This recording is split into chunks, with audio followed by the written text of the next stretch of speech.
à toutes et à tous, on est heureux de vous retrouver pour parler ruralité, ces territoires parfois oubliés, délaissés et souvent méconnus et incompris. Et c'est pour ça qu'on a souhaité ouvrir une rubrique des idées reçues et des a priori. Et pour ça, je reçois Cédric Sabot, directeur de la MRF.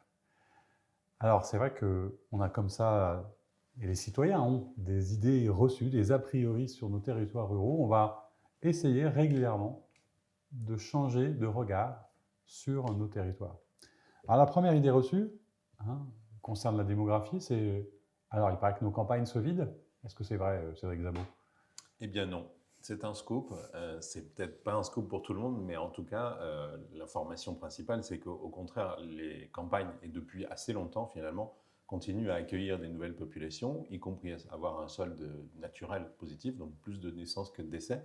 Et au final, aujourd'hui, un tiers des Français habitent à la campagne.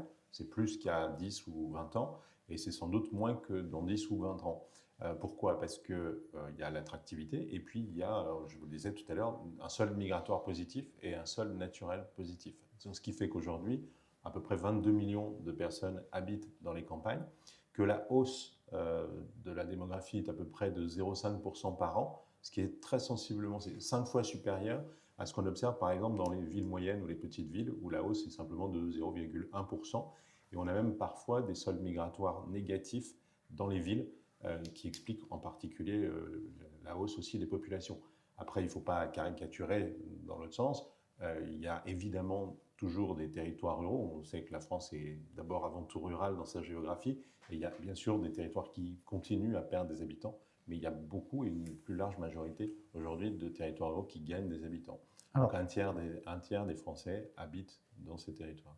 dans le questionnement qu'on peut se poser aujourd'hui sur ce sujet, est-ce qu'il y a eu un effet d'ailleurs confinement, post-confinement? On a entendu que beaucoup d'habitants des villes partaient dans les campagnes et ne revenaient plus. Est-ce qu'on a des chiffres pour regarder si ça s'est vraiment passé? Il y a eu une accélération ces derniers mois? On n'a pas encore des chiffres, mais on avait les bonnes bases pour que ça se passe comme ça. C'est-à-dire que beaucoup d'urbains, parfois avec un pouvoir d'achat un peu supérieur à la moyenne, ont souvent une maison familiale ou une maison ce qu'on appelle secondaire, et qui en fait est un lieu de repli. Et la question du confinement a permis à ces populations-là de choisir de se confiner ailleurs que dans leur habitat urbain. Et donc, on a vu effectivement des départements gagner beaucoup d'habitants, comme le Cantal, la Nièvre, enfin, tous les départements ruraux ont gagné beaucoup d'habitants pendant cette période-là. D'accord. Alors, deuxième idée qui concerne l'activité économique, on va dire, on a l'impression que, en gros, ce sont les métropoles qui tirent le développement économique, que l'investissement se fait que là-bas. Est-ce que là encore, c'est une idée reçue? Alors, c'est une idée reçue au sens où ce serait simpliste de considérer que la France ne vit que sur la dynamique de ses métropoles. La dynamique des métropoles existe et personne ne peut le contester. Par contre, ce qui est moins connu et moins évident, c'est qu'en fait, le monde rural aussi est un producteur de richesse. Il y a une première idée simple, c'est l'agriculture, qui est dans l'économie française historiquement un grand contributeur au produit intérieur brut. Ce qui est moins connu, c'est la contribution des communes rurales, où on observe depuis des années une singularité de ces communes, c'est qu'en moyenne, elles investissent plus par habitant que la moyenne des communes de France, y compris les villes. Et ce qui fait que, par exemple, en 2018, les comptes ont constaté qu'il y avait eu plus de 6,5 milliards d'euros d'investis par les communes rurales dans l'économie locale. Si vous y ajoutez ce qu'elles font avec les intercommunalités, avec les départements aussi qui ont des politiques de solidarité territoriale, ou les régions, c'est un territoire où là aussi beaucoup d'argent public est investi pour le développement, et donc notamment en lien avec le tissu économique local. Alors, à la croisée de ces deux premières idées reçues, la troisième, ça voudrait dire, mais j'ai une petite idée de la réponse, on dit souvent qu'il n'y a plus que des personnes âgées dans nos communes rurales, mais sans doute pas, puisqu'il y a aussi de plus en plus d'actifs. Alors, c'est ça que ça veut dire.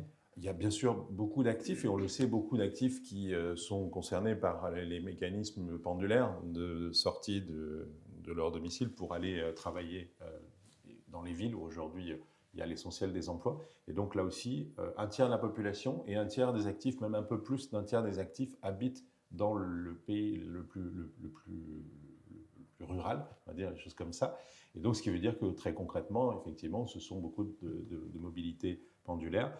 Et c'est aussi surtout, ça veut dire quoi? Ça veut dire qu'on peut relocaliser de l'emploi, on peut localiser de l'emploi, parce qu'il y a aussi des nouveaux emplois qu'on voit arriver, émerger dans le monde rural, d'accompagnement des populations, de création d'activités autour de l'agriculture, autour de la transformation des produits.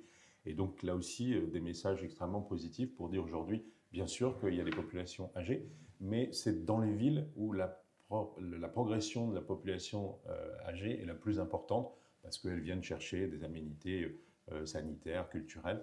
Et donc, on voit aujourd'hui progresser la population d'actifs, de jeunes actifs avec des enfants. Donc, on crée aussi, on ouvre des écoles, on crée des crèches et on accueille aussi, bien sûr, des jeunes qu'on a aussi envie de garder. Très bien. Merci.